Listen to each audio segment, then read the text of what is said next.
हम कहते हैं कि वक्त गुजरता रहता है, वक्त गुजरते देर नहीं लगती, बुरा हो या अच्छा वक्त गुजर ही जाता है। लेकिन सवाल तो यही है कि आखिर वक्त होता क्या है।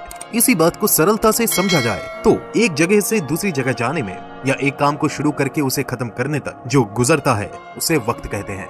लेकिन अगर आप कहीं जाए ही नहीं, अगर आप किसी काम को करे ही नहीं, तो क्या वक्त नहीं गुजरता? बेशक वक्त गुजरेगा। तो आखिर ये वक्त होता क्या है? हेलो दोस्तों, तो कैसे हैं आप लोग?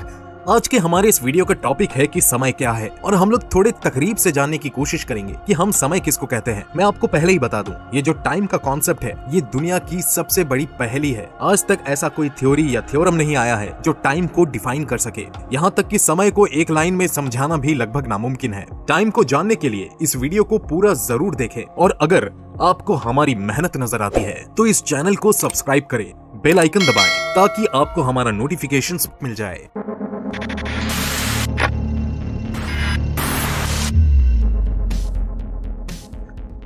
यूं तो हम समय को सेकंड्स, मिनट्स, घंटे और दिनों को मद्देनजर रखते हुए कैलेंडर का निर्माण करते हैं। कैलेंडर बनाने के लिए दिन से रात और मौसम से मौसम में बदलाव के पैटर्न को इस्तेमाल किया जाता है। और शुरुआती दौर में हमारे धरती को सूरज के चक्कर काटने का समय का बुनियादी आधार माना गया था, और यंत्र के तौर पे सनडायल यानी कि धूप घड़ी, और आज के आधुनिक जमाने में एनालॉग और डिजिटल घड़ियों का इस्तेमाल होता है। लेकिन वास्तविक में हम क्या नाप रहे हैं? क्या समय फिजिकली यानी कि भौतिक रूप से मौजूद है, जैसे कि आपके हाथ में आपका मोबाइल फोन, या फिर ये बस हमारे दिमाग की एक उपज है?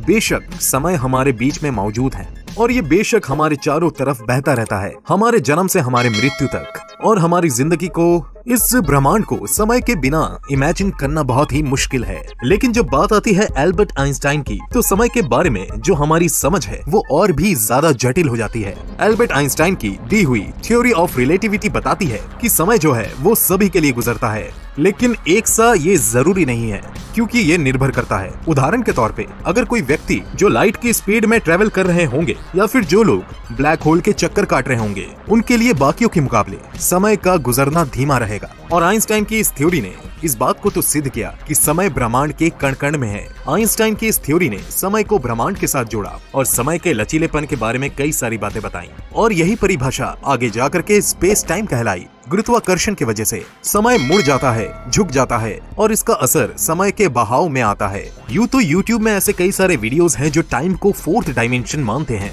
अगर टाइम सच में फोर्थ डायमेंशन है तो ऐसा क्यों है कि हम 3 डायमेंशनल वर्ल्ड में आगे पीछे दाएं बाएं ऊपर नीचे हर दिशाओं पे जा सकते हैं, लेकिन समय में हम सिर्फ एक ही दिशा में बढ़ते हैं, आगे की तरफ, बिल्कुल मारियो के गेम की तरह, जहाँ पर हम चाह करके भी पीछे नहीं आ सकते। यानी कि हम सिर्फ भविष्य की तरफ बढ़ सकते हैं, हम चाह करके भी पीछे लौट नहीं सकते। तो अगर समय निर्धारित है, समय अगर एक ही दिशा में बढ़ता है, और समय जो है वो ब्रह्मांड के कण कण में है, समय ब्रह्मांड का मौलिक गुण है, तो समय को समझना इतना मुश्किल क्यों है? और क्या ब्रह्मांड को समझाने वाले जो इक्वेशंस हैं उनमें समय शामिल है? मौजूदा वक्त में हमारे पास फिजिक्स के केवल 2 ही इक्वेशन हैं जिसमें पूरा का पूरा फिजिक्स सिमटा हुआ है। पहला है जनरल रिलेटिविटी, जो केवल ब्रह्मांड के बड़े से बड़े चीजें जैसे कि stars, black holes, galaxies, clusters और उनके गुरुत्वाकर्षण वगैरह वगैरह चीजों के बारे में ही बताता है। और दूसरा है क्वांटम फिजिक्स, जिसमें शामिल है किरणें, तरंगे, पार्टिकल सिस्टम, न्यूक्लियर फील्ड वगैरह वगैरह। यानी कि एक हमें बताता है ब्रह्मांड के बड़े बड़े चीजों के बारे में, और एक बताता है इस दुनिया के सबसे छोटे चीजों के बारे में। और ये दोनों इक्वेशंस ही मिलकर के बनाती है हमारे अब तक के पूरे फिजिक्स को, और इन दोनों इक्वेशन को मिलाकर के कहा जाता है थ्योरी ऑफ एवरीथिंग।